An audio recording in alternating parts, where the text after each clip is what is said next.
Hey guys, how's it going? Awesome to be here with you and with my special guest here, Tumai.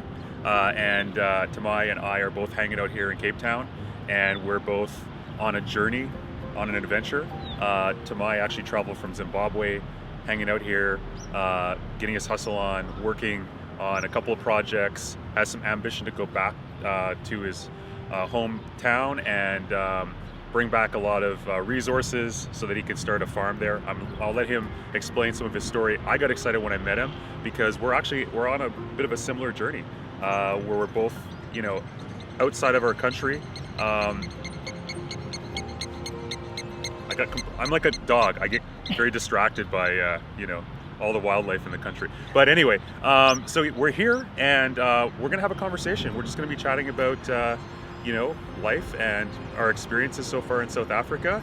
We'll have a bit of a conversation.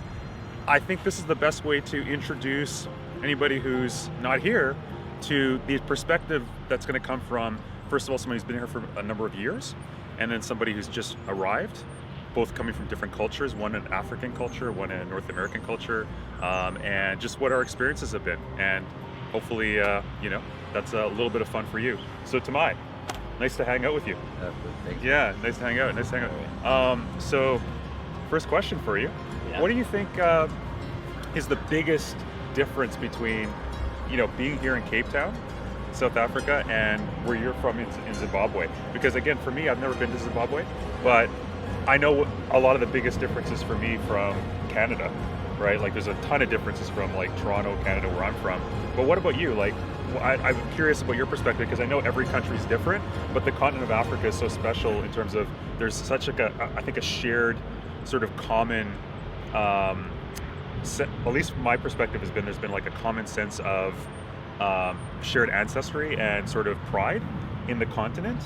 And also obviously there's been a deep history in every country that is also shared, from ancient times to sort of, we can say, colonial times, all the way to like modern times now. And every country's sort of gone through their own version of independence at this point, or at least the countries that we're talking about here, Zimbabwe and South Africa. So what's been your sort of experience here since you've been here? Yeah, man, it's not easy, but we isn't the thing, because why? If I can check like myself, I've been a teacher, as a professional teacher, but I ended up in my life doing everything for survival. But at the end of the day, you find out that where am I and what I've achieved and what I've seen in the, let's say, the whole of the journey together.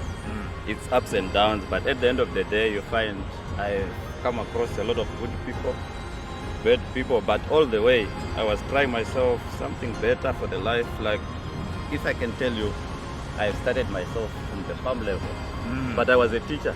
Then check why. It was mainly because I can't just arrive and put myself, or just arrive and put myself on top, or where you find out that sometimes you don't match. But we were trying to squeeze and everything, and as life, you ended up elsewhere, or you ended up achieving the main goal. Like, where am I now? If I can tell you, I've been a farm worker from a general worker, but I was a teacher.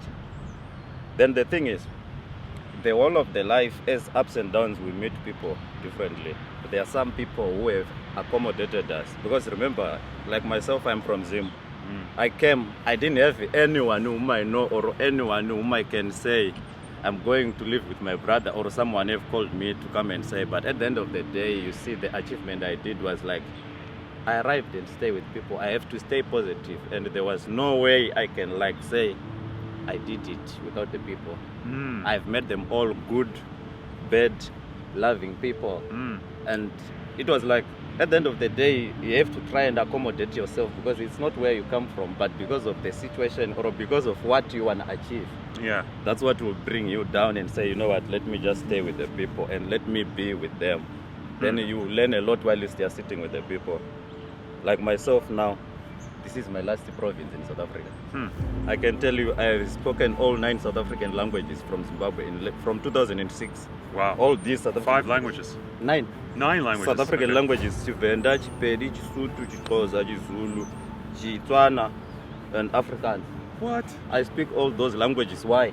because I wanted to accommodate myself and squeeze in so that they'll never know who am I. That's brilliant, man. That was the main thing. And because of that, with the passion I got in learning languages, no one have ever notified me as an outsider, a foreigner or whatever. Yeah, okay. Is that a problem here, Tumai? Like, do people? Do you find that I've had a couple of conversations about, I think there's a bit of, like, we just had a major incident here in South Africa about like foreigners. We were even afraid of that thing. You see, when that thing started in Durban, when they were looting, it started like they were saying this former president, he must be released. Later they went for looting. Check what they ended up doing. Like they ended up looting in Phoenix by the Indian side. They don't go to where they blame the people. They end up targeting a certain race or something. Yes. So we'll be afraid that as long as they do it, it will end up xenophobic. You see, that's the main thing. Yeah. Like I remember when I was 2008 here in Didorens, I lost a friend.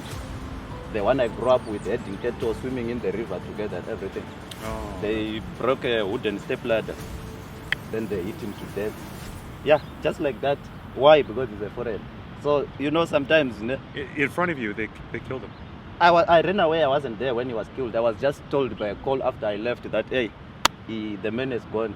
And we just imagine, I drove from here, Western Cape, straight to Limpopo. It's about more than 1,200 km just running away because this was too bad than that side.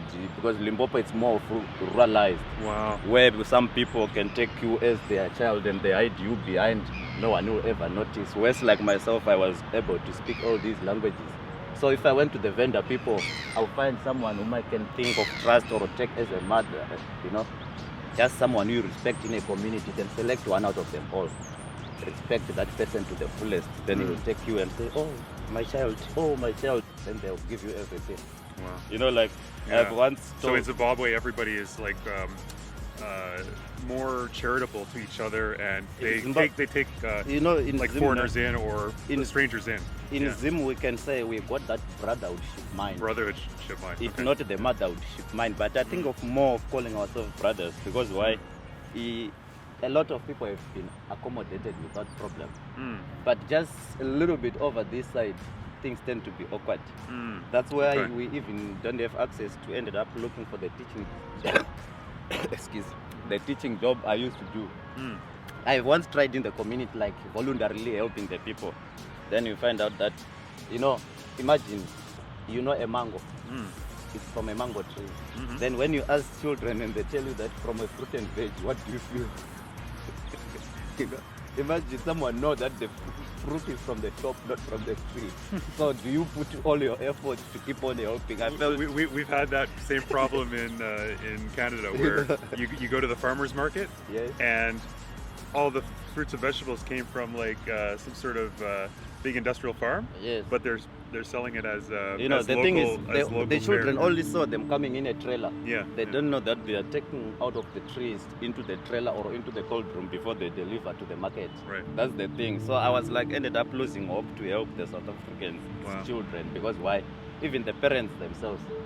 It's not that I wanted them to beg me and appreciate the level of education I got. I've got a Bachelor of Arts, I've got a certificate in education, yes. Wow. But how long have you, so go through it with me, Tumai. How many, so you have a degree in... Geography, Bachelor of Arts in Geography. In geography, Bachelor of Arts in Geography, and then what else? Certificate in Agriculture. And certificate in Agriculture, and you've been a teacher, right? Yes. And stuff like that, so you're trying to help them. I've been, and they're basically... when I came, I see there's a deficiency here. These people need this kind of help. They are reluctant that you can't even think that they are thinking of it tomorrow. So I wanted just to raise a community the way I knew we were grown up teaching everything in a teaching field. Yeah. So with the children here. Yeah. Okay. Because I've even teaching starting from grade 7 when I was doing A level. Okay. If you are willingly, you can go and have a temporary teaching there while you are reading your books here. So I have a question for you, Tumai. So in a lot of the townships and a lot of the places outside of we're in a beautiful center of the town, there's a lack of teachers is what you're saying. There's a lack of education. A lot of the kids are basically not getting educated at all. A lot, in fact 95% of them. 95%? It can be 5% who are even with the parents who are knowing what they are doing that they can even acquire. If not acquiring, it's just the willingness to send them or to monitor them when they go to school. Because why I'm saying so, You see the Is way it you safety? See, you see the way I am. Yeah. It's not allowed in Zim. Really? Like this. You're not allowed to have dreads in Zim? Yeah, criminal. Oh, like come on, really? You don't know that. Didn't they never meet Bob Marley? What's going on? He came in 1980, just after the independence. Ne? But the thing is, if you check well, they feel like whoever gone this way, Yeah. it's criminology. Oh. They don't You know know, that. we do that with the corn braids. Yeah. You're okay This with is- you're okay with dreads in North America, but if you have corn rolls, Yeah. you have braids, you're a criminal, right? That's so it's yeah, like, every yeah, culture has their own like sort of No, it's like, you know, I ridiculous feel like ideas. Yeah. on our own, Yeah. they've never seen it or they've never known the culture of Rastafarians. They are hearing it or adopting from other people. Okay. So they have to take time to understand it. Got Even it. now, as I'm speaking this thing, my brother, the Major Street, the veterinary officer, and that teacher I was showing you just now, Yeah. they've once thought of dragging me to remove this thing. Shut up. I said, guys, but what for? This is a South African style. Yeah. I've got it only to live in South Africa. Yeah. I will remove it when I'm coming permanently down there. So it's one of those things. Just imagine in Womune, in Zim, Wow. when they sue like this, if something is stolen, Yeah. you're the first suspect. Really? That's how they live. They know that all these people are ugly. They don't even know that we don't twist the mind, we twist the hair. Well, it's like some places having tattoos is a big problem too, right? Like Yeah. it's going to show that I'm a criminal. That's the wherever thing. I They go. always check. Or a pirate, one or the other. Right? Yeah, they check what kind of a tattoo, what number, this and that. But some people, they just put it just to decorate. Yeah. But then some of the decorations tend to be meaning Mm. to something, you know, that Yeah. is totally different from what you mean. Yeah. So yeah. imagine, like this, I'm a criminal, but check how soft am I, if I can tell you. You know, that's the thing. You're the nicest criminal ever. Ever. That's the thing. So that's, since I left teaching, Yeah. I hide myself in this thing. I just let it grow, And the thing is, people thought I'm a Rastafarian. I'm not. Yeah. I'm not a Rastafarian. The thing is, Okay, so I used to have dreads. I mean, this is a true story. I used to have dreads back when I was early 20s, right? yeah, And I used to get, like, everybody thought I was a dread, of course. You know, I dread, so I wasn't dread technically, but I wasn't like a Rastafarian. Yeah. And I would get offered a lot of herbals. That's the thing, yeah. When I in that situation, I would actually get asked for some most of the time first, but then I would get, if I didn't have any, they would feel bad for me. And then they would oftentimes have some, which is kind of strange. And then the same person that was asking me, like an hour later, I'd be in a club, and then they'd come back and they'd be like, Yeah. "Hey, bro, I got some. Here, I'm gonna give you some. You know, because you're short, you're out."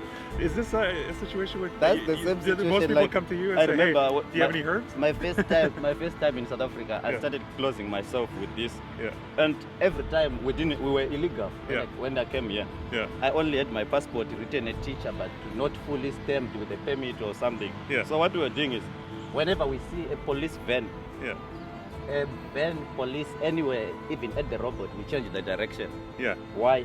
They were always spotting, and we were looking suspicious the way we were as illegal immigrants. That's the thing. So we change direction. Mm. And whenever they see you changing direction, you can be even suspicious by your action. Mm. You know, you can start moving this side while you are going. They can say, why? Mm. That making sense. Then they can call you. The first thing is they start by, They pat you down. because I always wear these side pockets and Oh, everything. so they're they like, think "Oh, there must be something there." it's Yeah. loading and it's buying if not selling. So they have to search me after they find anything, or maybe a cigarette or a box. Then they say, where's the big one? Big one? No, I don't smoke. I said, no, you can't be a Rasta and not smoking. So it's not Rastafarian, it's just a hairstyle. Seriously, yeah. And a lot think that it's a Rastafarian. Why? Because you end up putting the colors and everything. Oh, okay, yeah. But then the true story. It's true, yeah, because I actually thought you were a Rastafarian because of the That's the I thing. knew this. I knew you had dreads, but also because of the colors. Yeah, See. that's So why. I by thought, the end yeah. of the day, Yeah. mostly the But it's South African colors too, right? That's is. that's South Africa. But it's also in Jamaica and a lot of that's other places. the It's also Rastafarian culture Rastafarian. also. Yeah, That's yeah. a part of it. So you Yeah. ended up like my story, the whole side of my story. I'm not a Rastafarian. Why? Mhm. It was only the injury I had in my head. Yeah. Sorry, say that again. It's what? You see why I'm covering this head? Yes. It's all because of the injury. Oh, the injury. I've got an injury here in the middle of the head. Oh, okay. The thing was, as we were growing up, I don't know if you have ever seen that 100 meters athletics. Yes, at 100 school. meters. Yeah, of course. Where, Sprints, yeah. where they run and jump those, we call it that. What do we call them? Oh, the triathlon or the sorry, the 100 hurdles. Yeah, the hurdles. 100 meter hurdles. Yes, Yeah, the yeah. hurdles where we, Yeah. 25 meters we jump. Yes. We jump. We saw that one at school. Okay. Then we got a clear land at home like this, that 8 hectares. It's open, nicely fenced, and you know. So we took my brother and say, let's go and make our hurdles. We go out, we cut our sticks. Then as we were digging, I was the one going down to school, and he's the one who is digging. So he didn't tell me to move. He just dig in my head. Oh. Straight here. So it was out somewhere up to somewhere here, So, which I don't. I like didn't a- remember what happened after that. Yeah. I only wake up the second day in hospital, and I was asking where is my brother because we were about to run and jump when it happened. So I didn't know. I started where we left. Yet there is something big that has happened. So as I grew up, Wow. the whole head was like, if it's cold, you can feel the pain. Wow. Wherever it's cold, You you probably had a feel the concussion pain. or something, like some sort of brain injury. Yeah. At least it wasn't down into the brain. No, the but maybe scalp, just in the scalp. Yeah. right the skull. Oh, right. So it's like when it heals, it probably tightens up, right? Because the like once it heals, it because it was tightens up. open.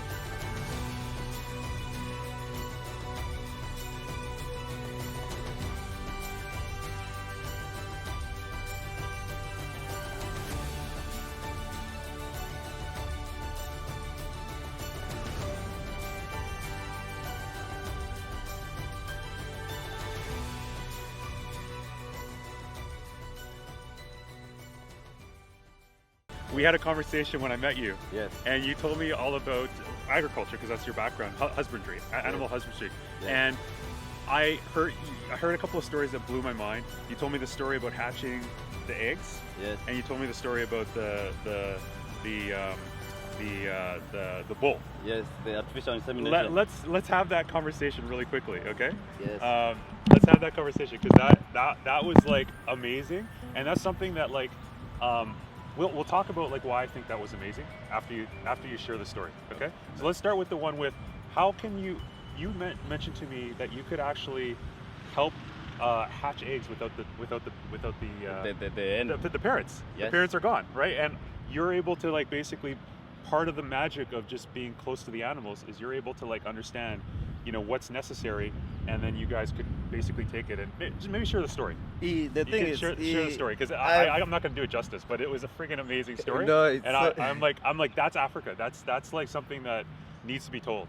the thing is, what we were doing is when we grow up, there's a time where you find that not all hen can hatch the eggs. Yes. Some of them can lay up to like a guinea fowl. Okay. I can give you an example of a guinea fowl. A guinea fowl can lay more than 30 eggs. But when it comes to age, it can release maybe 10 to 15. Because why? It's not big enough to cover and squeeze them. You know what Yeah. it does when it's covering the warmth for warmth, so that they will split and hatch. Yeah. What it does is it has to squeeze them, mix them.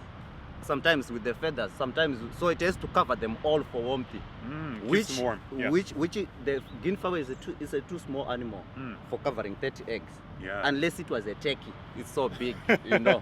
But Yeah. so what we do is, it's a traditional method of hatching eggs, which is almost the same as the traditional method we used, or in the Iron Age system, where they were using a blast furnace to hit the metal. So you know, when we were making wars and metals and everything, Yeah.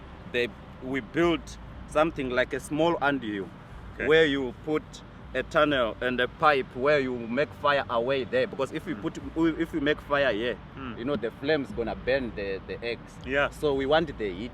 That's why we put a small channel where we put a hole there, and we just dig a hole, or even a bucket, or something that you can even make fire with, something hollow, where you put or connect through that small channel pipe and lay the eggs here. The eggs will be laid on sand. Okay. Just river sand.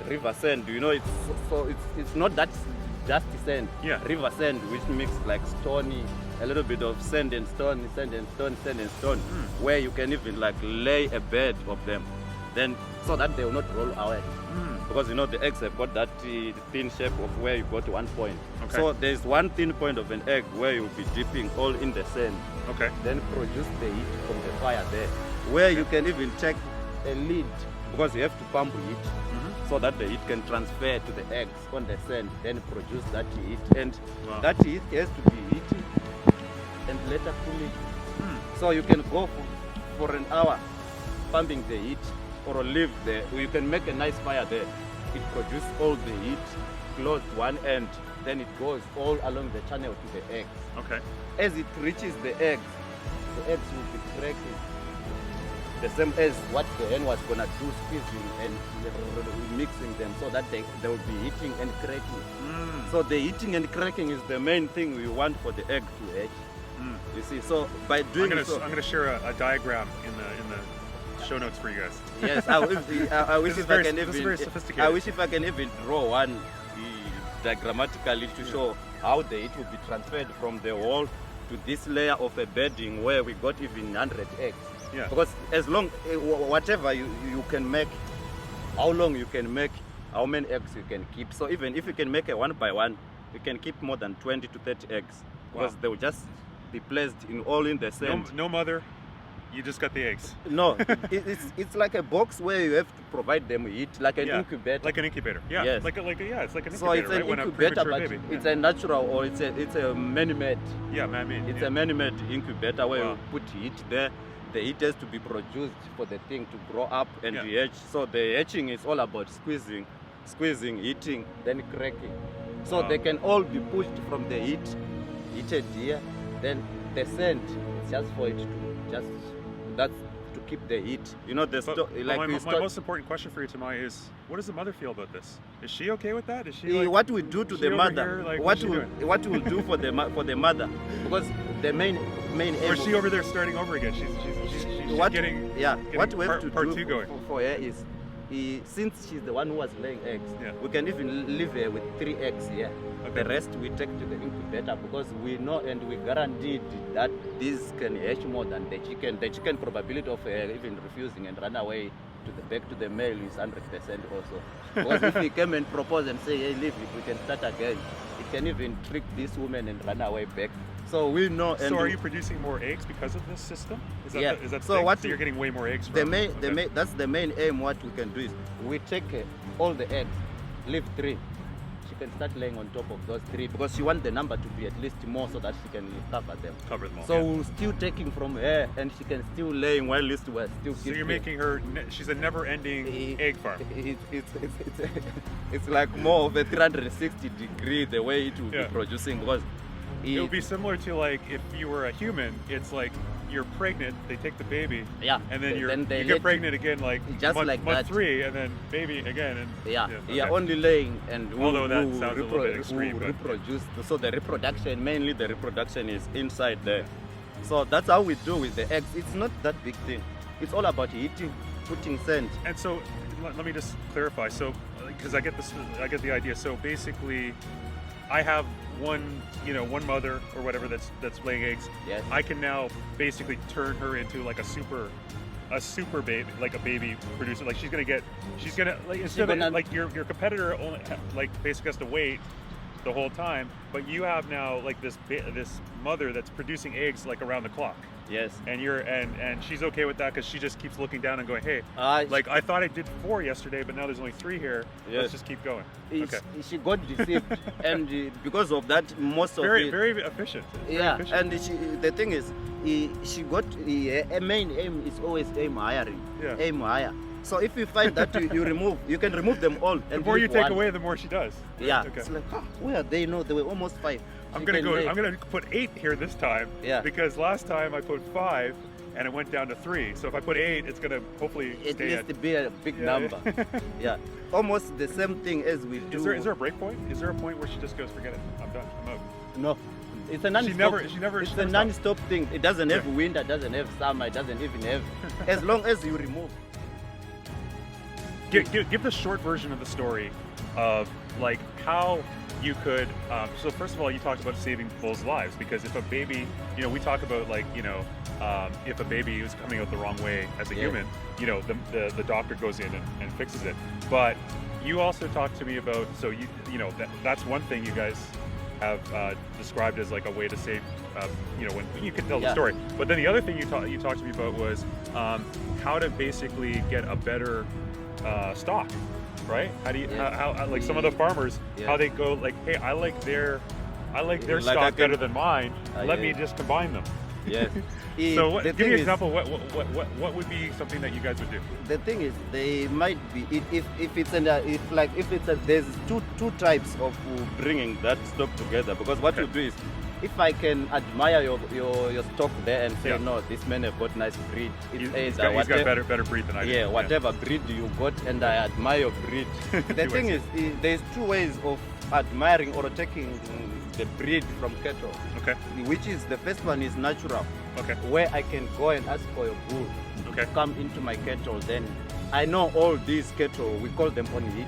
When On cattle heat, are on yeah. heat, it's Yeah. when you see a female going to ride a male that, hey, I'm here. Look, I'm in look. heat. I understand that. You Yeah, see. I'm in heat right now. You see, like, I'm here, please Yes. check on me. Yeah. Hey, I'm feeling something, please do this, that kind of a thing. Yeah. Then artificially it's when we will be taking the sperm of a bull.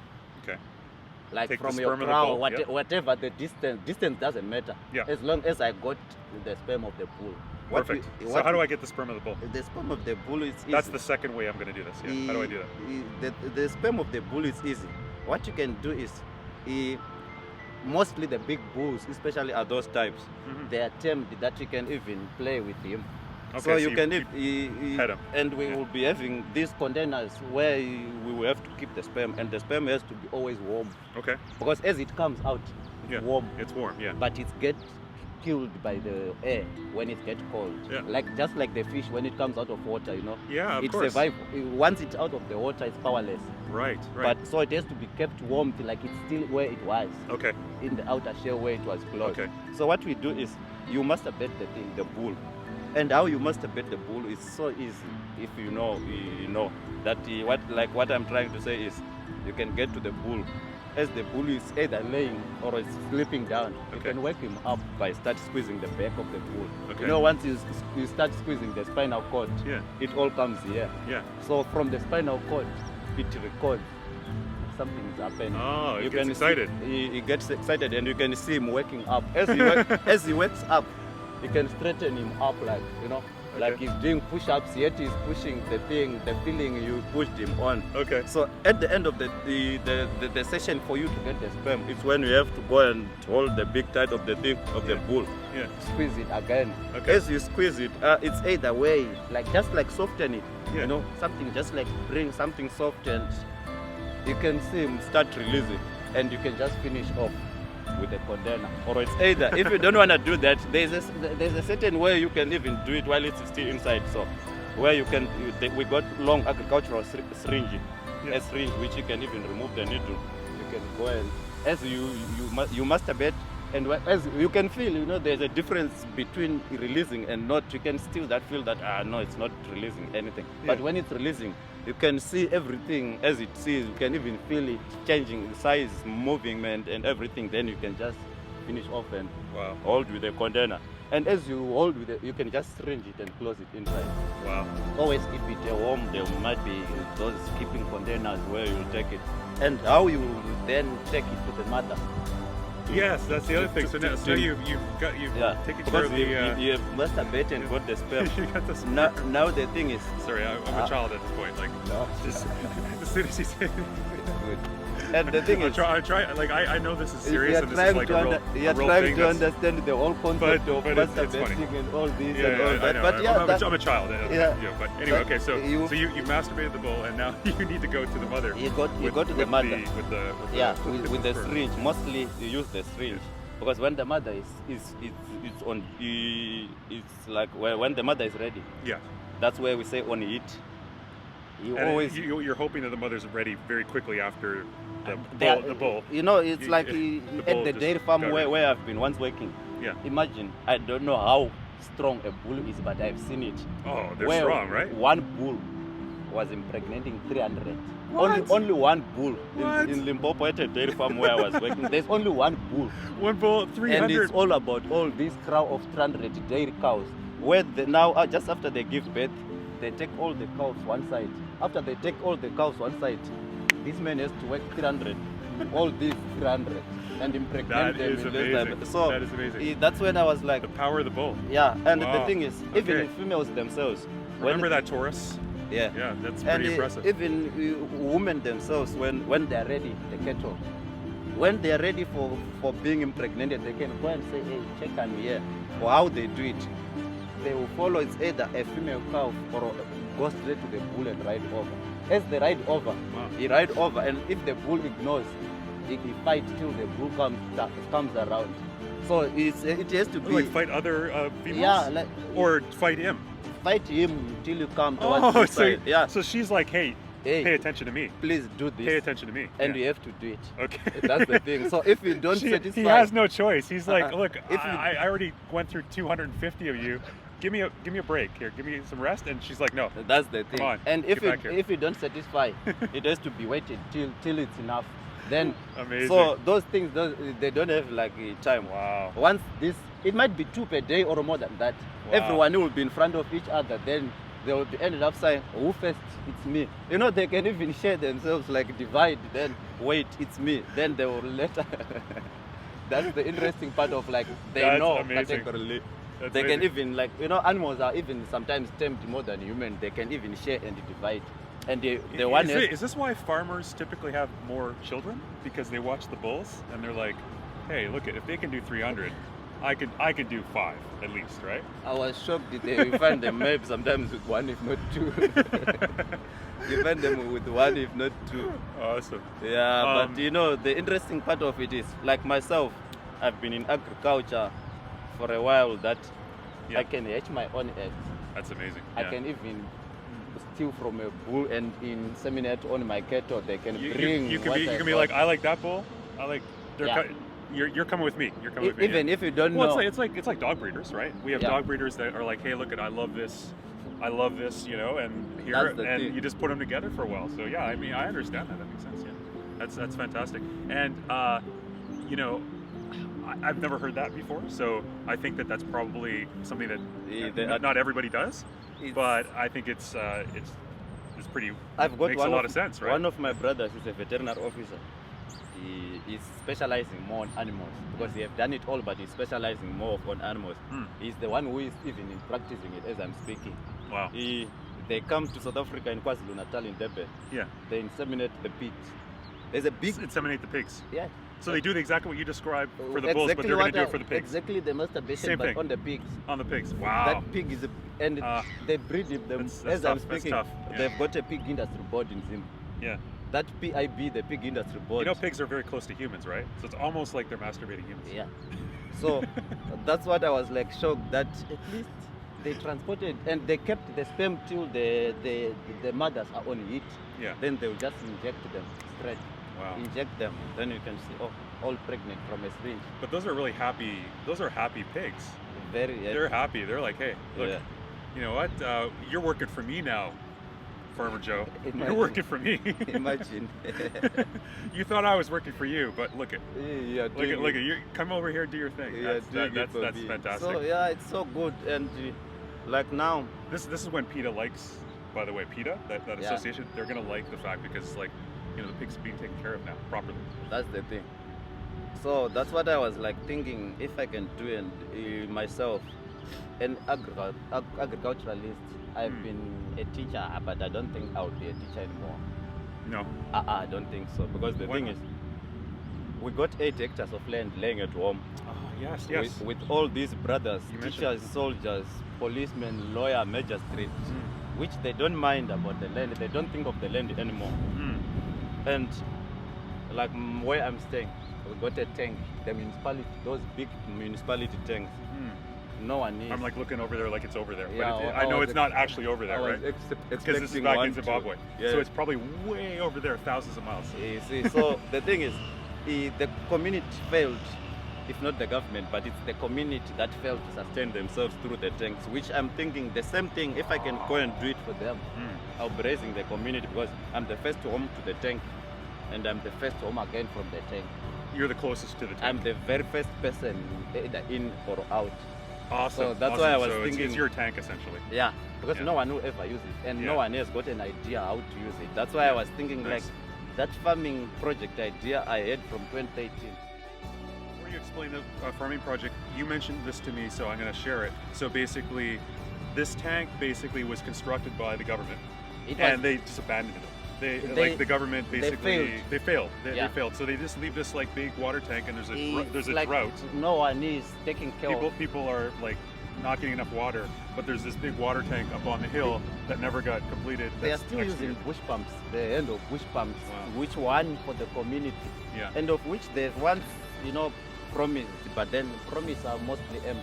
Right. Yeah, most of them are empty promise. That's why I was thinking like, right, myself, yes, now I'm a son of a peasant farmer, but I've got the idea which can even raise the community, even from the old man. Because I remember the old man, I caught him saying, if you drew this ball now, you eradicate poverty up to Shabani. It's about a distance of the whole province, which I would be eradicating or helping. Really? So I was like, wow. This man has got something in mind, but it's only that, if not that we are failing, we are not thinking exactly how to raise the community. Because check, it's only to drill the bore, then put the water back into the pump. It was supplying the school, primary school, secondary school, amazing, and the whole community. Let's do it. Let's do a crowdfunding campaign and get you that pump. I wish let's do that. We'll work on that. That'll be that's going to be. We're talking entrepreneurship, right? Like that's what my channel's about. This is what a lot of the stuff we talk about. Let's put together a crowdfunding campaign so that you can get all the resources for this pump. That'll be fun. I'm a marketer. I know how to sort of get people in front of the project. That would be fantastic. And then that way you get this pump that's just half finished. That could basically, it could feed your farm. It could also feed the school you mentioned and the rest of the community there. Because that's a good project. It's a good project, and it was mainly meant for. And I'll put a link to this. We'll put together a project for it and start to raise a bit of money for this. No, that would be interesting. And I'll because you know what, work on that. What we do is that's an awesome idea. You actually explained it to me before, but it's great. Yeah, that and the thing is, where we grow up in the rural areas, man, it's mostly remote areas where you find out that not all people have got access to everything, and even those with access to everything, they've got nothing. Why? They don't have know-how. Like now, we are in wetlands, but no one has ever thought that if we can, the whole community as we are, if we can say one beast, one cattle each, or even those with the goats bring what you got. It's like almost like sharing. Yeah, everybody shares their wealth, right? We could have done it on our own. Yeah. But then if I go now and come and say, hey, Kevin, I'm thinking of this and that, maybe you've got a degrading mind that, no, I'm not part of agriculture, I'm not in this, I'm not interested in this. But it's not only for my field to be watered. Yeah. It's for the community to have water. Yes. It's for the clinic, it's for the primary and the secondary. Yeah. As the whole of us. So that's what I was like. Then people have refused. I will try on my own. Because why? I'm the first home. I can just drill my bore right there next to my house. Yes. 100 meters pipe into the old connection into the tank. Then the rest. Well, that's by definition entrepreneurship, right? Yeah. Like what you're describing is that a lot of times, this is like actually a great point you're making, Tumai. So a lot of times, we're waiting for the government to do it. They don't come through, right? Then we're waiting for like our neighbors to do it. Yeah. They don't come through. But you have a vision. You can see what needs to get done, and if nobody else around you is going to do it, then you know what? Our job is to do it. Like you're gonna get it done, and then you can basically other people, once you demonstrate what's possible, other people around you can be like, because hey, what I can do to the community is like, once I laid that water, I can lay, it's a nice big field where everyone will come and watch and say, how did you do it? Yeah. Then I will start explaining that. You can teach them. If you want the same, 1, 2, 3 things, but then you have to buy 1, 2, 3. Yeah. And the thing is, the boring part of the community, why I'm saying they can't raise themselves if no one have ever come up with the idea. Yeah. They are folding their hands and relaxing and waiting for donors. Right.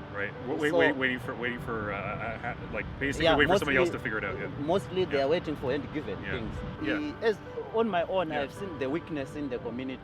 Yeah. Which I want to take that weakness to upgrade it. I don't want to take it as more of an advantage. Yeah. Because the advantage is still going to help everyone. Although it's an advantage to me that I'll be watering my field, yes. Yes. But the main thing is like, I want to just show them that, guys, don't rely on all hand given or wait for manna. There's no more manna from heaven in this world of competition we are living. Think of yourself. There's a rule as well. So what you're talking about is helping other people. And one of the things I always say is that sometimes you have to help yourself first before you can help more other people. You know, like you don't get Bill and Melinda Gates Foundation before you got Microsoft. And I don't mean that extreme, because that's an extreme example. Like Microsoft, you don't have to build Microsoft to be able to do charities and foundations. But what I'm trying to say by that is that I like your strategy, because what you're saying is, hey, I'm gonna do this well, I'm gonna get this connected to my farm, and then I'm gonna demonstrate what's possible, and then I'm also gonna give the surplus to the rest of the community. Yeah. And they obviously have to, you know, show up with some of their stuff. They need to, maybe they could provide some other things to the community, they could provide some other things to our farm, and then we all win together. We all elevate together. So you're not being selfish, but you're also being, you're also recognizing that you need to make sure that your farm is there so that you can keep doing this. Otherwise, you can't afford to do it, right? Because how do you I can't even go to the support next the infrastructure? Stage. Yeah. That's the thing. So that's I love it. I think it's a great plan. I want to make sure that we support it, and this has been awesome. This has been really fun. No, that's good. I want to definitely have you back on to talk a little bit more about your experience in South Africa, like Zimbabwe, growing up there with a family of what, 8? No, it's 13. How many brothers do you have? 14 brothers. 14 brothers. Okay. Yeah. So I say this with the greatest amount of respect. Your dad was a bull. Your dad was a bull. He's a strong businessman. A strong businessman. He was a strong businessman. But he was a strong man to have that many. And you have a couple of he had a couple of wives, right? Yeah. So, he was so four wives. the wives were extraordinary it's too. not Clearly. So easy. But and I've once asked the old man. Yeah. I've once asked the old man, like, Yeah. why was that mind? Where was this mind of having all these children? They told me straight. Yeah. But it was in a sarcastic way. Why? Because he said, you know what? A white man has introduced a machine. Yes. And we didn't have the mind of a machine since we were peasant farmers.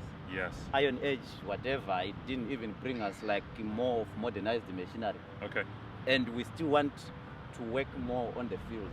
So Right. we have to find cheap labor. Where can we find cheap labor other Humans. than Yeah. humans? And Yeah, where absolutely. can you get humans? You can't borrow them from somewhere. You can't borrow them. So he ended Yeah, up yeah. doing his own labor, like Yeah. producing more children It for makes labor. sense. But It's, well, that totally makes sense, and that's why we're seeing like yeah, less but and less. you know, imagine someone they brought a big number only for source of cheap labor. So that's the thing, you know. Well, hey, you know what? Like, I think that's like, that's the nature of, you know, what are you gonna do, right? It's like I can't But it's hire necessarily, so I'm just gonna produce. yeah, that's the way it is. We're gonna have a conversation about this next time we chat. No, I want to talk to you about like growing up in a household with that many kids, Yes. and how you ended up getting to here as an entrepreneur now, starting, you know, building up your resources, saving up for the farm, and also continuing to teach and inspire. Because you inspired me, man. I met you, I was like, I gotta talk to this guy. A number of times we gotta hang out, because you're brilliant, man. You're brilliant. Thanks so much, eh? Thank you.